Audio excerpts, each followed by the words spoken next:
And we're back with another episode of Inside Sports Fantasy Football. It's Gerald Glass from Inside Sports Fantasy Football, the Lakers Fast Break, Pop Culture Cosmos, and Game Source. Thank you so much for listening to all of our great shows. Well, he's back again to talk some more NFL football. It's the man indeed. You got to go ahead and check him out on the Twitter at Chris L Sports. He's our man from Inside Sports because he's on the inside. It is Chris Lardieri. And Chris, always great to have you back on the program. Gerald, likewise, thank you. I'm glad to be back and glad we still got some football to talk about during these barren days in professional and collegiate sports. Yes, there is a little bit of football that we're going to go ahead and cover on today's show. And I really think that there's a lot of still things that need to be sorted out when it comes to free agency. And the first place I want to start is, was with the Carolina Panthers because they recently released Cam Newton. Obviously, they felt that experiment with Cam Newton and at the heights he played, he was at an MVP-like level. And unfortunately, after 2 shoulder surgeries, just didn't seem to be something that they were interested in pursuing as far as continuing him on the team. Cam Newton is now out of Carolina. Where does he go from here? It's a good question. I mean, the people out there in the media love to speculate that Bill Belichick would take a chance on him, but I don't see that as a logical spot. I know the Patriots need a quarterback, but Belichick's going to do what he wants. And while Cam's got a great book of record, as it were, in his career, coming off another shoulder surgery, I don't know how he is physically. There's been some theories he might go to the Chargers, even if they draft a quarterback. Is Tyrod Taylor a guy who could be a placeholder for a year?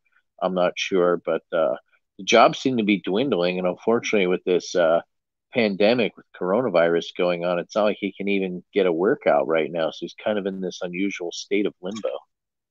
That's true. So we're not sure exactly what the full health status is for Cam Newton, but he should be a wanted commodity out there on the open free agency market. I would think at least a couple teams, maybe in LA with the Chargers after letting go of Phillip Rivers. I think that makes the most sense. What's going to happen is I don't think a team's going to make a move on him until after the draft. The Chargers, I believe they're sitting at 6. Take someone like a Justin Herbert, or if Tua does indeed fall that far, could he be in play? So if you draft a quarterback of the future, really you're only signing Cam to maybe a 1-year, 2-year deal. Does he want to be eventually a backup or a mentor to a young quarterback? I'm not sure. I do think if he is healthy and fully rehabilitated and recovered and gets the arm strength back, that what we could see is a kind of like a Ryan Tannehill situation this past year, or maybe he goes in as a backup or challenges someone at some point. And if he is indeed healthy, I think a team could get a steal with him, but that's a big if at that point. It is definitely a big if, and I agree with you on that. So the future does remain a little bit unknown for Cam Newton, and I'll tell you what, I think he still can provide some winning football out there for a team that sorely needs it. Like you said, it could be a 1 or 2 year deal, but I think he still has some football left in him that he could be productive at a high level. I believe that once he gets everything back in order as far as the shoulders are concerned, he can still play some winning football. I really think that he could be something, especially with the fact that, he hasn't lost too much of his speed. He can still run as a quarterback and gain you some yardage. So he's still, to me, in my opinion, a very good dual threat quarterback. Completely agree. And, the other team that I kind of thought might have a shot with is a reunion with his former coach, Ron Rivera, in Washington with the Redskins. Not quite sure if Dwayne Haskins has a future there. But interestingly, this kind of slipped below the radar. He did get an ex-Panthers quarterback. They traded Kyle Allen, who some would thought would be a serviceable starter in this league. It looks like at the very least he'll be back with Rivera as at least a good backup quarterback on that roster. But that's something else, maybe a little bit more of a long shot, but potentially could something play out there if Haskins gets dealt. That's true.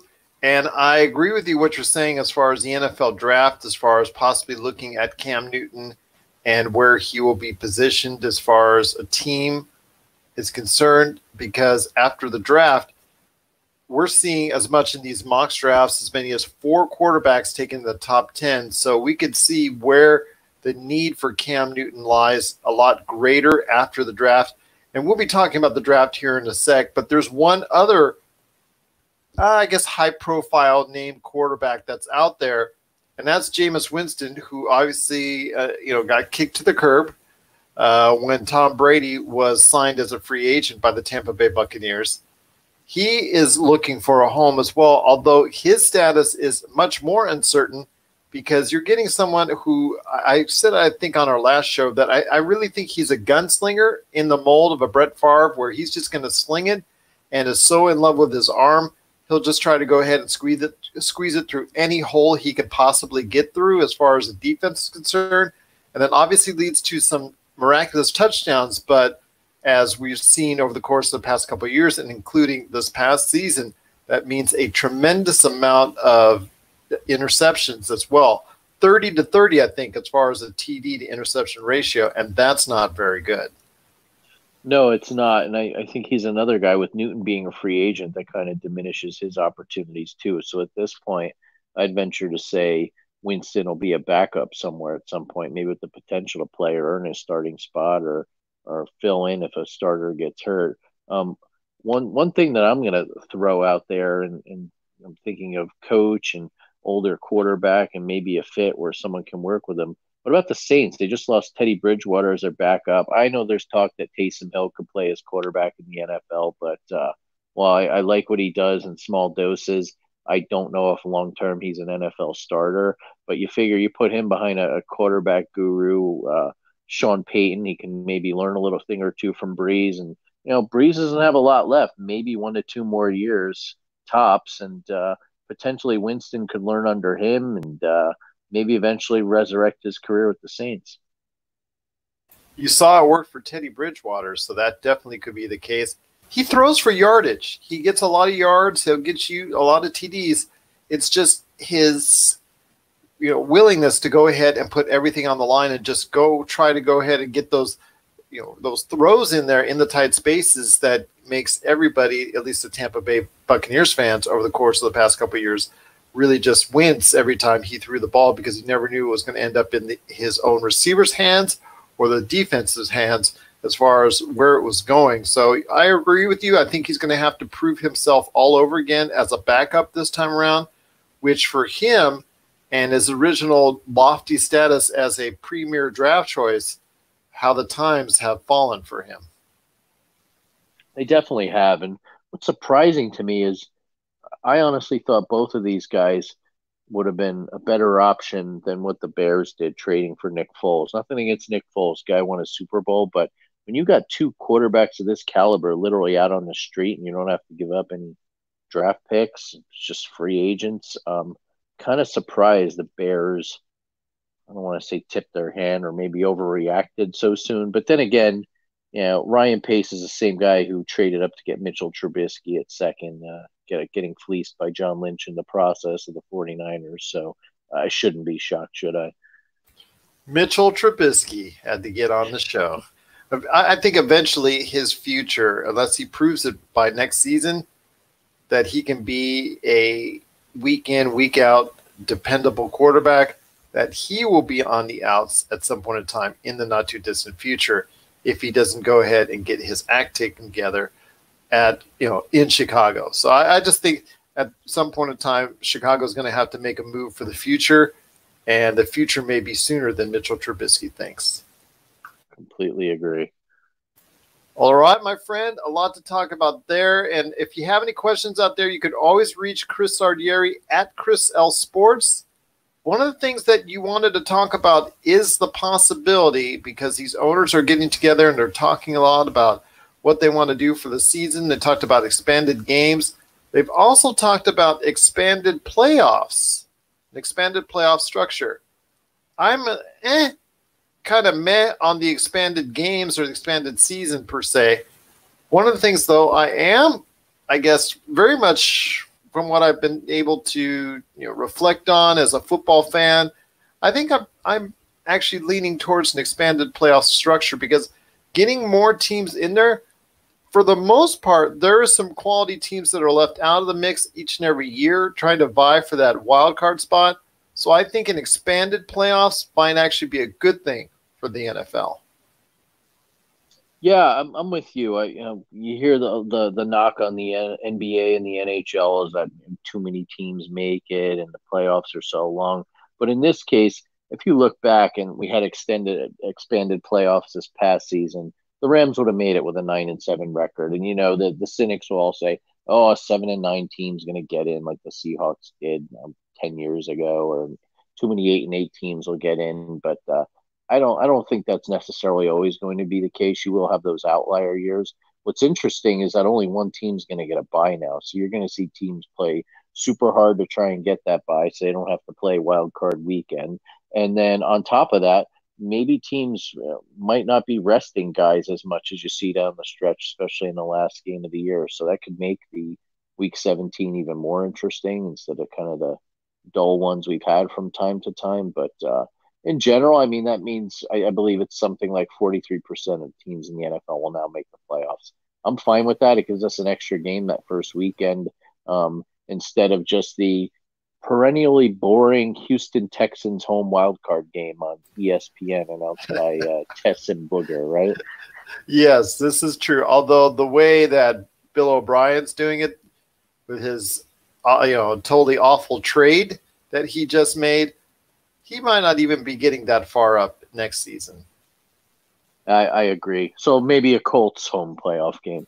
There you go. There you go. But yes, I think that there is room for another set of teams because you and I see it. Yes, well, one conference does have like a 7-9 or an 8-8 team that's a team fighting for that wild card playoff spot that's just not really that great. There usually is on another conference a team like that's a 10-6 or 9-7 who has like usually a decent run, or maybe was a good team that started out very strong that fell on hard times. Usually there is at least one or two teams that are in the wild card hunt that don't get a chance to make it, that you could say to yourself, hey, they would have a chance to go at least a game or two in a playoff structure. Absolutely. I mean, I remember years past where the Giants had a 10-6 record and didn't make it, or maybe you got a team that gets super hot. I mean, I'm really dating myself, but when Vinny Testaverde got hurt with the Jets and Parcells last year there, and then he finally figured out that Ray Lucas of my alma mater, Rutgers Scarlet Knights, was a better starter, and they went on a run to go 8-8 and just missed the playoffs. You want a team like that? Yeah, maybe they got a 500 record, but down the stretch in December, they were a team to be reckoned with. You want to see those stories. So, and that's the other beauty about the NFL. The number one seed isn't always automatically going to win it all. So, look at the Ravens this past season. I think it makes for interesting storylines, and that's what we like about the NFL. That's what we like about it, indeed. Once again, I'm talking to Chris Lardieri from Inside Sports. You got to go ahead and check out what he's doing today on the Twitter at Chris L Sports. My friend, one of the things we talked about earlier, we mentioned real quickly, was the NFL draft. I guess the question is now, is the NFL draft going to take place? Should it take place? And where should it take place? For me, I think at this point in time, it's probably best that it still takes place when it does, just as a distraction for NFL fans. But having it here in Las Vegas, even in the studio format, seems like a waste of time. Just put it right into the offices or the closest studio you can to where the NFL makes its home. I think that would be good. And you don't have to have everybody there in a green room or anything like that. You could have a minimal amount of people, so there's very little exposure to the virus. You could have everybody on a Zoom or some type of teleconferencing type scenario. I think it's probably the best way to go. I think there still should be a draft that takes place just as even a distraction for even a day or two from what's going on from this terrible coronavirus. I agree with you, Gerald. And I know Adam Schefter really went out there on a limb considering who his employer is and how the league frowns upon ESPN guys, women being outspoken about their league. But I get his point. Look, there's a lot of there's a lot of death and sadness and just chaos going on in New York. So maybe you don't hold the draft there at league headquarters. But like you said, we need this for selfish reasons. I think it'd be great. It would keep people's minds off of just all the illness and unhappiness going on in this country. The news, believe me, isn't bad. So for us to be distracted by a good 2 days of ESPN, the NFL Network carrying this, who cares if the guys can't get up there and shake hands with Goodell? They'll do it at some point. I mean, I'm old enough to remember old school NFL draft where Pete Rozelle would get up there at a podium and announce the pick, and everyone would overreact, and maybe they get a player on the phone. So I'm fine with that. And with technology, we can, like you said, Zoom or Skype players in as they get drafted. I think it'll be great. And you know me, Roger Goodell. I always like to talk about what his real motivations are. We know their money. Can you imagine, Gerald, the ratings this draft will get now at the end of April? The amount of advertisers who would line up because there's just no sports going on. Look what happened with free agency, the frenzy it created. I mean, every sports talk show in America was happy they were able to talk about Tom Brady for a good week. So I think it'd be good for the country, sports fans, and for the league too. I mean, they'll have the market cornered for a good couple weeks leading up to, and then after the draft, all the armchair analysis. And by the way, I hope Adam Schefter doesn't lose his job, but I'll place odds at 3-1 that we'll see him on the NFL Network come September. What do you think? That's definitely a possibility. You know, ESPN, when it can give you the cold shoulder, or when it gives somebody that works for them the cold shoulder, they can really do it. I say at this point in time, it's something that they're going to definitely look into doing. I think it's probably the best move financially for ESPN, but it's also the best news for people out there that can actually enjoy what's going on, is, you know, at least some type of distraction. And you've seen, I'm sure you've heard the news out there that overall viewership is up, not only with the streaming services that are up 22% over what it was last year, but also with TV, with several shows that are out there having their season or all-time series highs because of what people are now able to do and just staying at home and watching television. So now would be as good a time as any to have the NFL draft. So I am in favor of it as long as you keep it controlled in a safe environment for everybody working the scene down there at the NFL draft. Yeah, and I think it's a shame. It would have been a great show in Vegas, and I was looking forward to it. But they can bump it to next year, I'm sure. And frankly, Gerald, some of these years, I think they've gone a little bit overboard. I like that they rotate it in different cities, but they've got like bands playing and fans screaming outside. And while it may be good for the local economy and fans of that city, I don't know. I feel like I'm just kind of at a concert and NFL draft is going on at times. Well, that's something to definitely look into. I think that ESPN is going to go ahead and do it. I think they're going to go ahead and show it off, and I cannot wait for the NFL draft, at least some type of diversion or some type of distraction for NFL fans out there, something to rally around or get behind, at least for a moment in time, while we try to distract ourselves and do what we can to conduct social distancing, and also as well just stay at home and try to do what we can to play our part in defeating this terrible virus that's out there.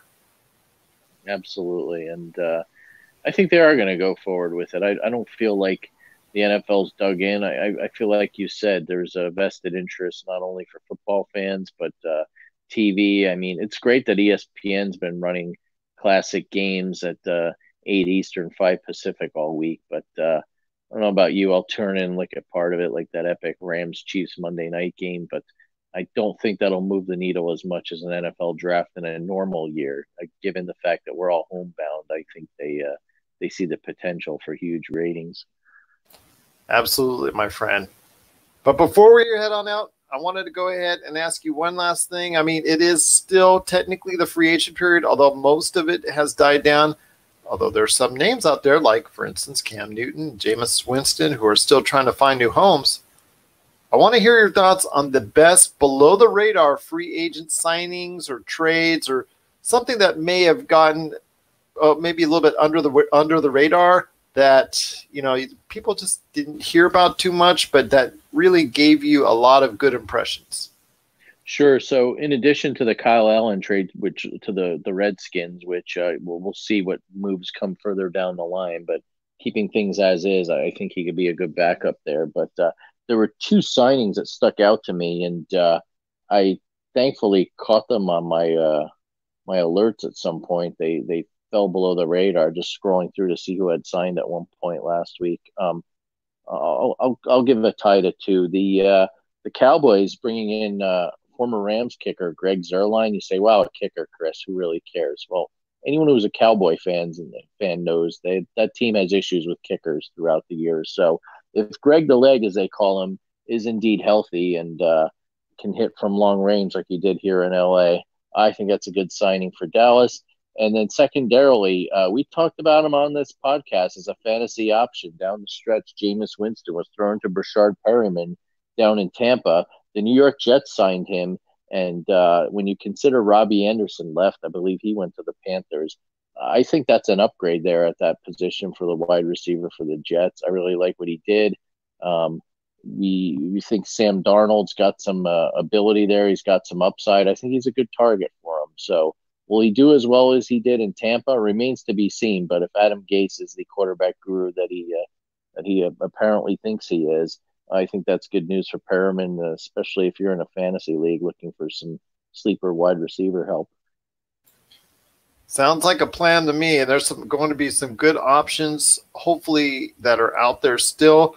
But you're right, that is an excellent under the radar signing, under the radar type maneuver or transaction that I think a lot of people didn't actually catch. But I agree with you on that. And in the case of Zuerlein, I really like that. I think that's something that he can provide for a football team is his kicking ability. I think that was something that was missed.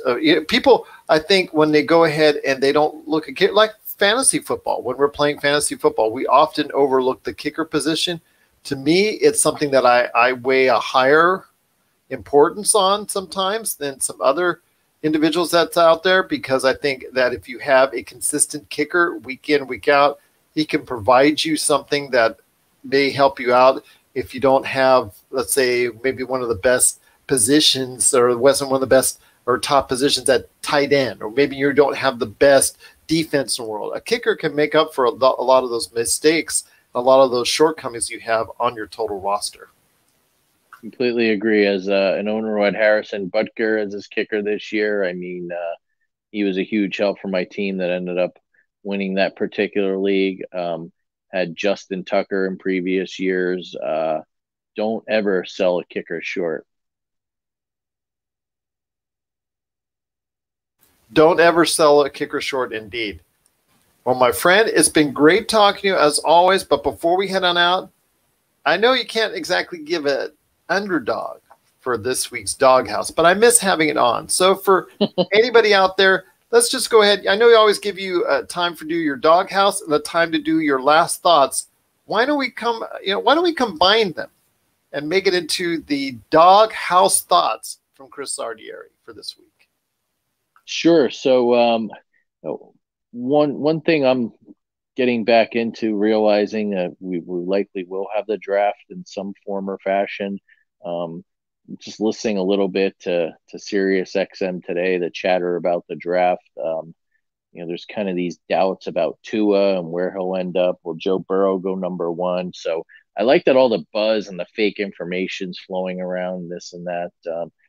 I do think that the Dolphins, ironically, had this tank for Tua mentality, and they ended up winning a few games, including a huge upset over the Patriots. Will they take Tua? I don't know, but hard to believe this time last year that I would say this, but Tua's kind of this underdog in the draft. No one knows how he's healing because no one physically can get in front of him to see how he's recovering or how his mobility looks in person. But I think if he does fall past the Dolphins, I think a team will be really happy to have him. If he falls to the Chargers, like I had said earlier, do they take him or do they pass on him in favor of Justin Herbert? I'm not quite sure, but there have been guys that have come out with injury concerns before, and while I don't know if this will really significantly affect Tua's mobility long term. The guy can play football, and if he hadn't got hurt, I'd really venture to say I think it's a toss up between him and Burrow at the top of the draft. So, what would you say Tua Tagovailoa is my doghouse or underdog pick of the week? Keep your eye on him. I think long term, some team's going to get happy. I do feel that the Dolphins are putting out a lot of smoke signals, and they're probably salivating for the Giants to pick some left tackle that won't amount to anything so they can snag him with the next pick. That might be the case. You have such a very low opinion of your Giants at times. It's kind of funny. It makes me laugh just thinking about it. Sometimes when I see reports of what the Giants are doing, I'm like, Chris Lardieri is somewhere on this planet just basically going, shaking his head at this point in time. So I can just see it now sometimes when I hear that, those trades or transactions by the Giants come through the newswire. I wasn't always this way. I mean, I've seen them win 4 Super Bowls in my lifetime, and I know there were some lean years in the 70s and 80s when I was younger, but I gotta listen, Gerald. I gotta give credit where credit is due. And Dave Gettleman might be one of the worst executives in all of sports, never mind football. And the lack of faith I have in this guy, I feel, is warranted of my cynicism. But a case in point, they signed Colt McCoy as a backup quarterback, and you would have thought it was like they got Cam Newton at 50 cents on the dollar to back up Danny Dimes. So yet again, well played, Dave Gettleman. McCoy could never really crack the lineup at DC, but we're supposed to have him happy holding a clipboard. Well, my friend, it's been great talking to you as always. Like I said before, just cannot thank you enough for stopping by. We'll go ahead and keep producing shows when there's news coming out that I think that both you and I, Chris, want to keep talking about. So we cannot thank enough everybody out there for listening. If you get a chance, please, please, please, please, please, please leave that 5-star review for us on Apple Podcasts. It helps get us more attention out there in the world of fantasy football, and we truly would appreciate it. Indebted to you. Hopefully leave us a nice comment as well. If it's a question, you can always leave a comment there or a question there, or you can go ahead and send us via Twitter at Chris L Sports, also at Inside Sports FF on Twitter, or isfantasyfootball@yahoo.com. Well, my friend, it's been great talking to you. I hope to see you real soon. I hope there's going to be a lot of news coming very soon so we can go back on the air and tell the people out there exactly what's going on in the world of football. Definitely. Thank you, Gerald. I always look forward to this, especially during these trying times. Thanks again. And everyone, please stay indoors at all costs. If you got to go out, go for a walk in the park like I do with my family. But, it's hard, but in the big picture, it's the only thing we can do. And I think it'll pay huge dividends in the future. We're undergoing a lot of pain now, but stay in, listen to our podcast, rate us, whatever it takes. Exactly. Everybody stay safe, stay healthy. Chris, you and the family still continue to stay healthy and safe out there. And one last thing to everybody out there, please want to go ahead and say thank you to our healthcare associates who take care of us, when we're sick, when we're in need. Please, big shout out to them. A big shout out to anybody out there that's working out there as hard as they can in the midst of all this, whether you're working at a retail outlet, whether you're working for the military, it does not matter. Just we truly appreciate all the efforts that you're giving for the rest of us. We appreciate the sacrifices that you're making in order to try and keep us healthy. And we cannot thank you enough for everything you do from all of us right here at Inside Sports Fantasy Football.